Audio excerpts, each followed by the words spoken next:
Assalamualaikum warahmatullahi wabarakatuh. Baiklah anak-anakku, dimanapun kalian berada, pada kesempatan kali ini Bapak membuat sebuah video pembelajaran yang nanti akan sedikit membahas tentang dinamika kependudukan di Indonesia. Oke, langsung saja, tidak usah terlalu lama, kita langsung bahas apa itu kependudukan. Kependudukan atau awal mulanya berasal dari kata penduduk. Penduduk ialah orang yang tinggal di suatu wilayah atau orang yang secara hukum berhak tinggal di suatu wilayah tertentu. Penduduk juga dapat diartikan sebagai setiap orang atau sekumpulan orang yang berada di suatu wilayah dan terikat oleh aturan-aturan yang berlaku, serta mereka saling berinteraksi. Jadi itu sedikit tentang pengertian penduduk. Faktor dinamika dan proyeksi kependudukan. Faktor dinamika kependudukan. Dinamika penduduk adalah perubahan jumlah penduduk di suatu wilayah dari waktu ke waktu. Jadi yang dinamakan dinamika itu perubahan, ya. Perubahan apa? Dalam apa? Perubahan dalam jumlah penduduk. Di mana? Ya di suatu wilayah, di suatu tempat dari waktu ke waktu. Dinamika penduduk dipengaruhi oleh beberapa faktor, diantaranya yang pertama adalah perkembangan jumlah penduduk. Perkembangan penduduk di dunia pada Perang Dunia I dan II dibedakan atas 3 wilayah. Yang pertama meliputi Eropa, Amerika Serikat yang kondisi penduduknya sudah terkendali. Kemudian wilayah yang kedua meliputi negara-negara di Eropa Timur, Afrika Utara, Amerika Latin atau Amerika Selatan ya, dan Jepang yang memiliki angka kelahiran tinggi.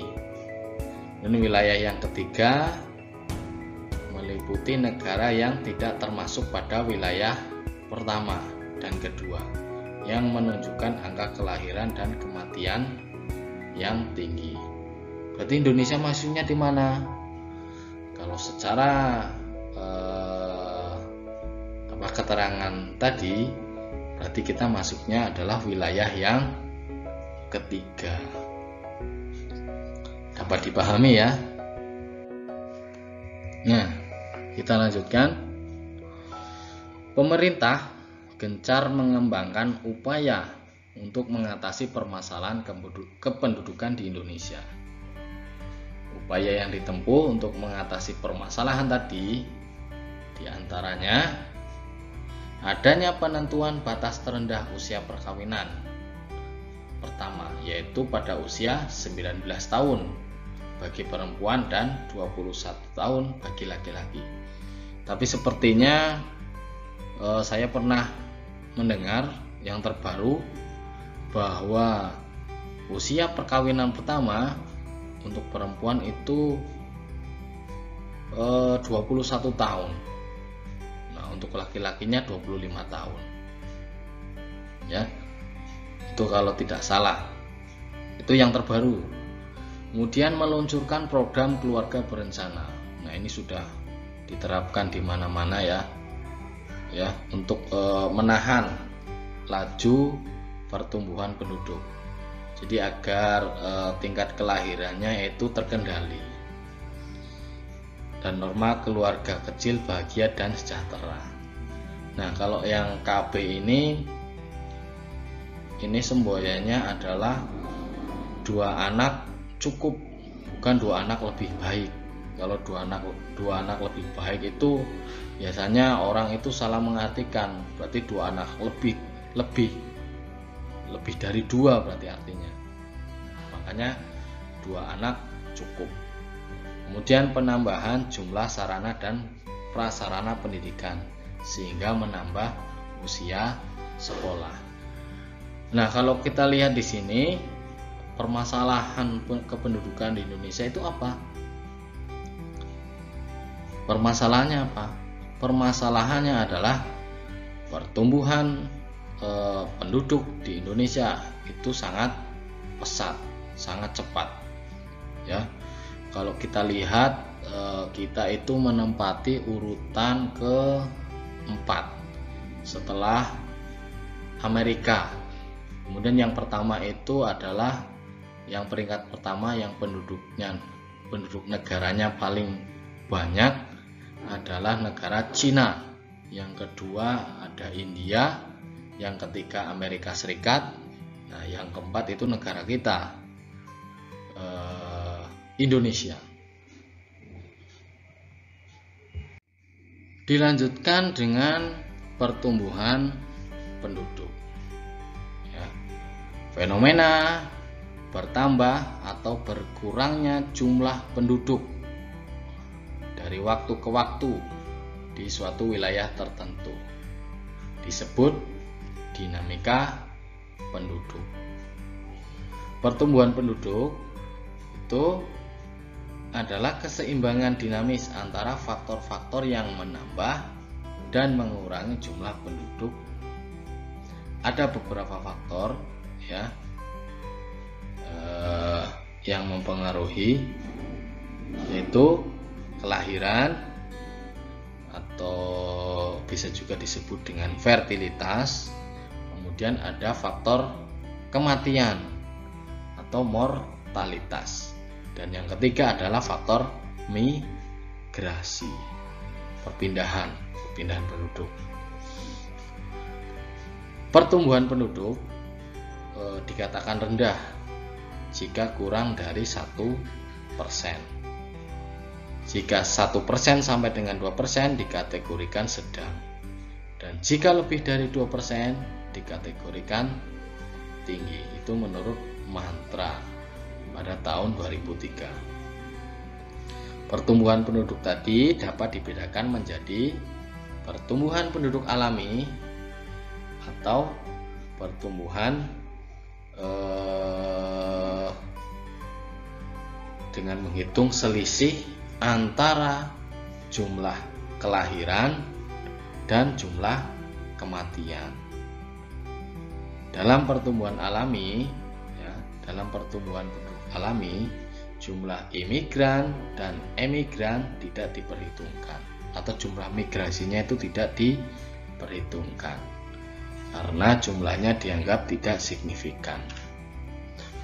Kemudian ada jumlah penduduk total. Ini berbeda dengan pertumbuhan penduduk alami. Kalau pertumbuhan penduduk total itu memperhitungkan jumlah penduduk yang melakukan migrasi. Jadi ada lahir, ada kelahiran, ada kematian, itu ditambah dengan jumlah yang migrasi. Ada yang imigrasi, berarti ada yang masuk, dikurangi dengan jumlah yang keluar, penduduk yang keluar, atau emigrasi. Kemudian ada pertumbuhan penduduk geometri, dan ada juga pertumbuhan penduduk eksponensial. Pertumbuhan penduduk geometri itu artinya apa?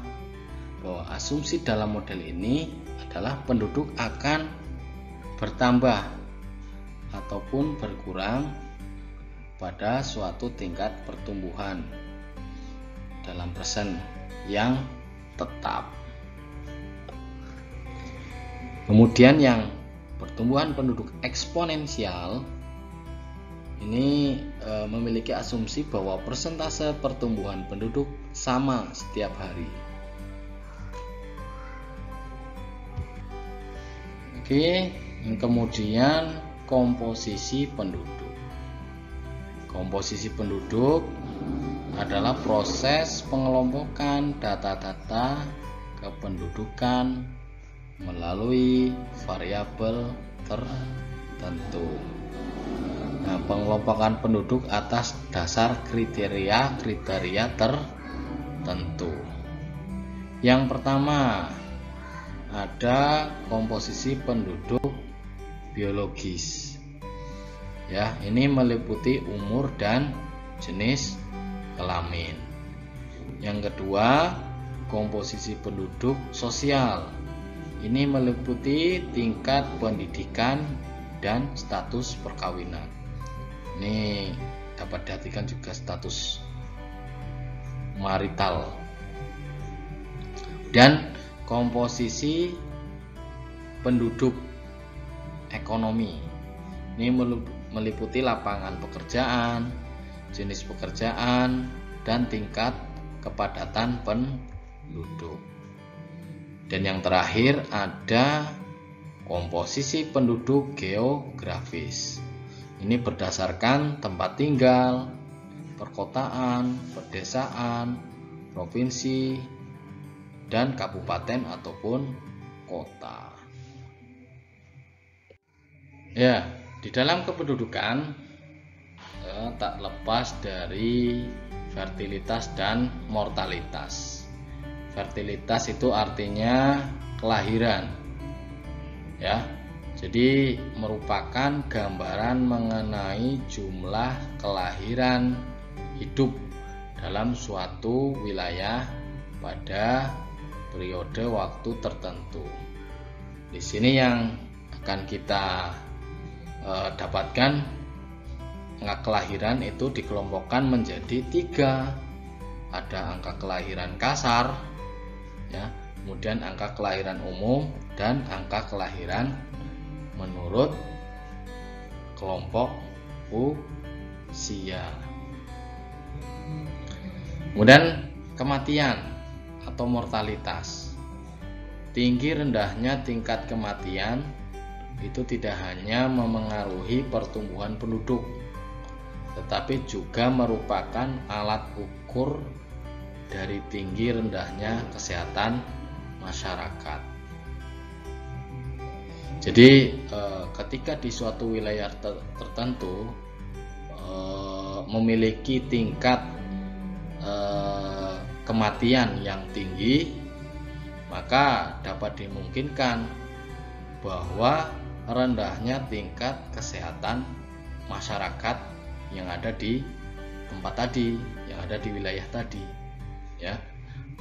Nih, jadi peristiwa kematian dapat terjadi di dalam rahim atau intrauterin dan di luar rahim atau ekstra.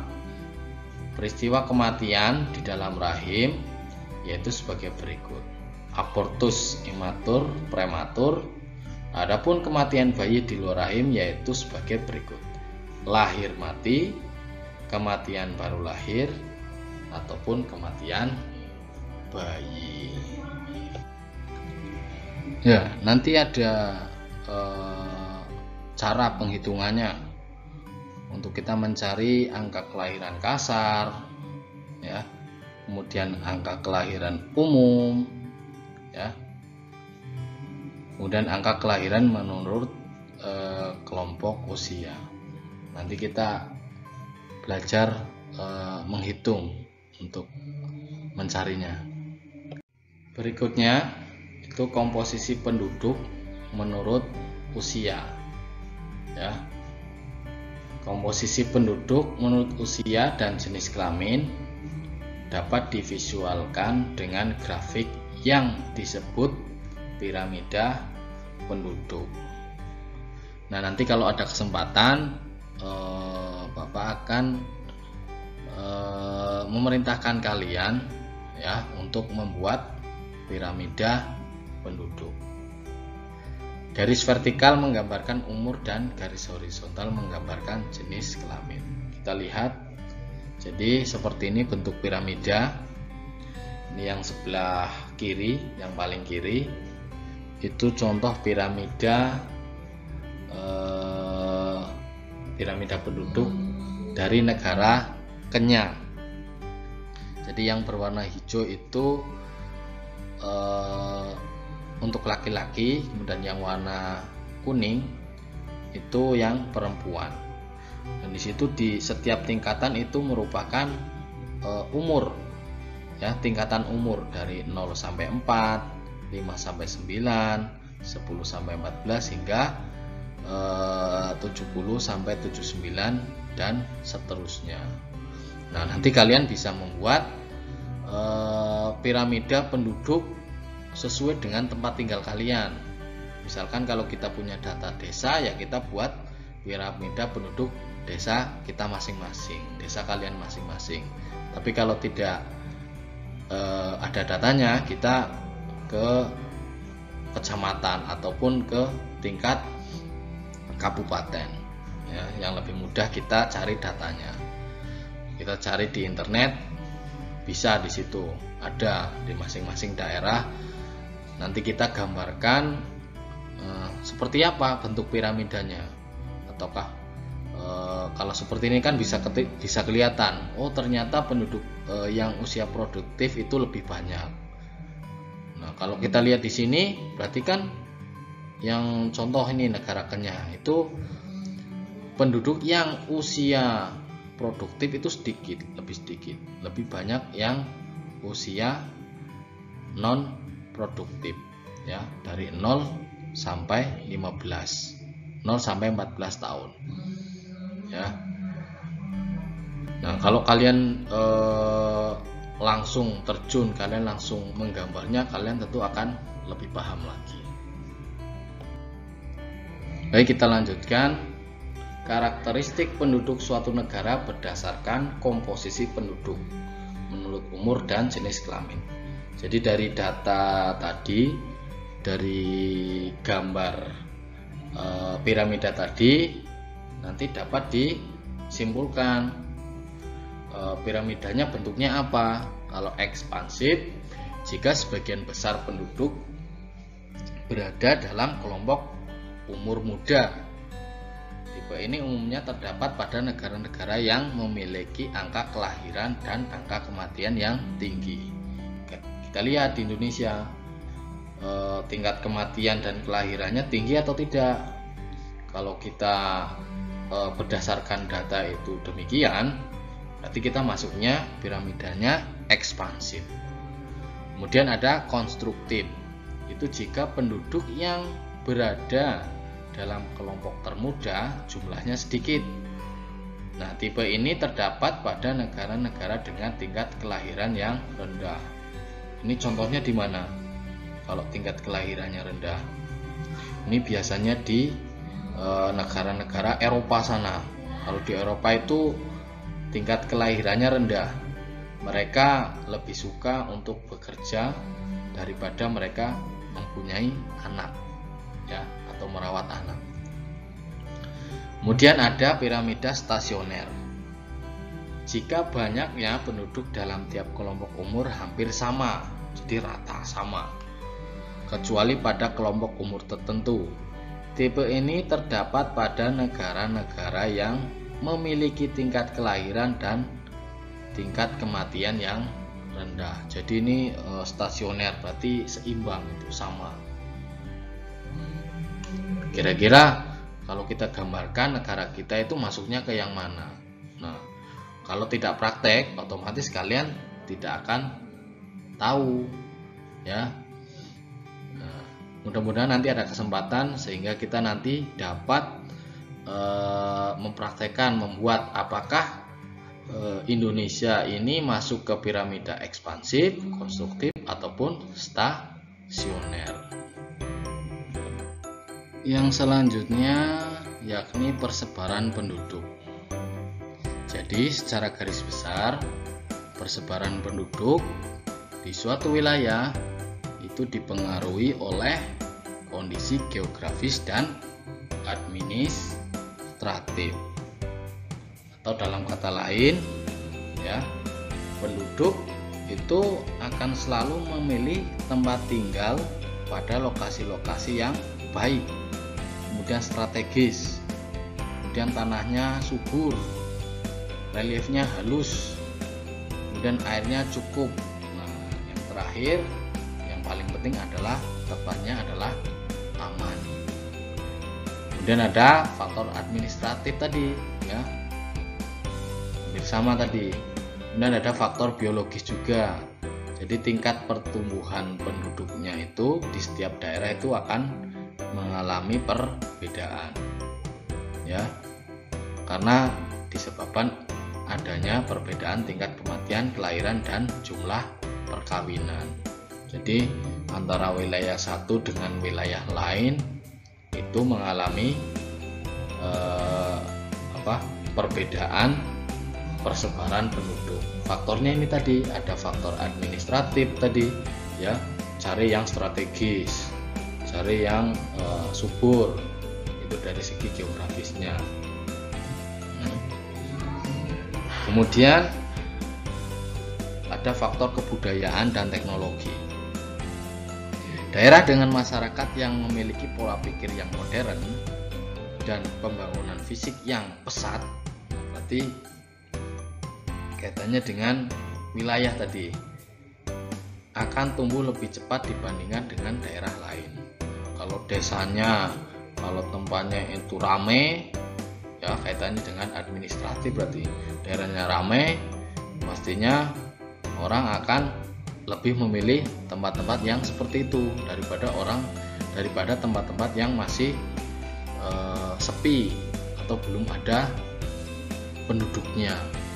Jadi dalam hal ini adalah pembukaan lahan baru untuk pemukiman. Biasanya itu akan butuh waktu yang cukup lama, ya. Nah, persebaran penduduk ini nanti akan berkaitan dengan kepadatan penduduk. Apa itu kepadatan penduduk?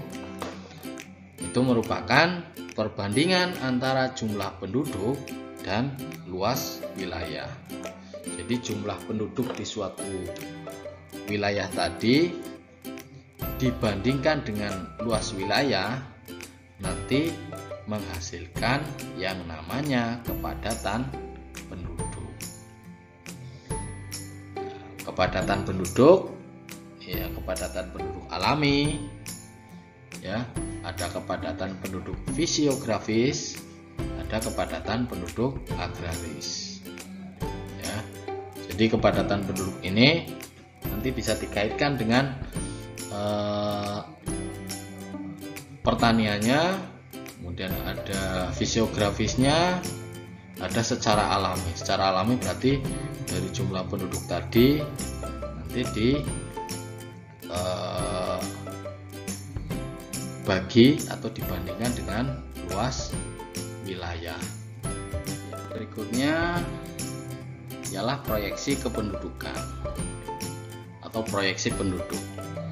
Proyeksi penduduk di Indonesia dilakukan untuk kepentingan pembangunan, seperti membuat sebuah perencanaan jangka pendek, menengah, maupun jangka panjang. Itu sebagai upaya meningkatkan kesejahteraan masyarakat atau penduduk. Perencanaan pembangunan tersebut meliputi perencanaan penyediaan bahan pangan, fasilitas kesehatan, kemudian fasilitas pendidikan, perumahan, lapangan pekerjaan, dan lain sebagainya. Jadi artinya apa? Artinya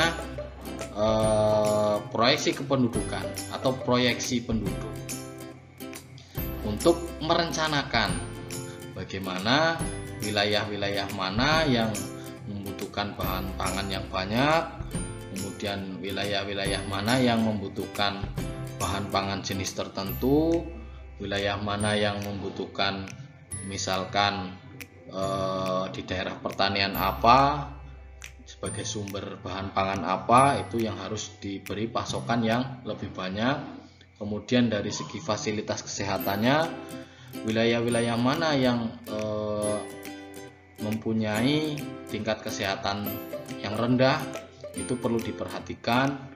Kemudian pendidikan dari segi aksesnya, seperti daerah-daerah Indonesia yang paling luar itu ya perlu adanya perencanaan untuk kemajuan. Misalkan dari aksesnya dari rumah ke sekolah itu seperti apa, nah itu perlu diperhatikan. Kemudian dari perumahan, di Jakarta itu kan sudah padat sekali penduduknya, makanya banyak yang tidak memiliki rumah, karena di sana rumah mahal. Kemudian banyak yang tinggal di kolong jembatan, tinggal di pinggiran sungai. Nah itu sangat perlu diperhatikan itu untuk dibuatkan perumahan. Ya, manfaatnya apa? Salah satu dari sumber data kependudukan yang dianggap paling lengkap dan akurat adalah hasil sensus penduduk. Nah, sensus dilakukan setiap 5 tahun sekali.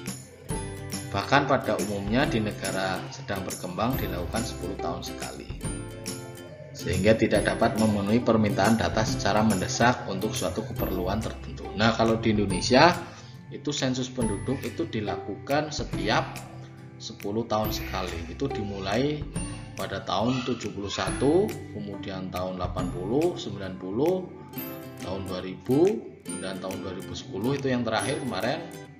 Kemudian ada tahun 2020. Dan ini untuk hasilnya yang tahun 2020 itu belum dipublikasikan.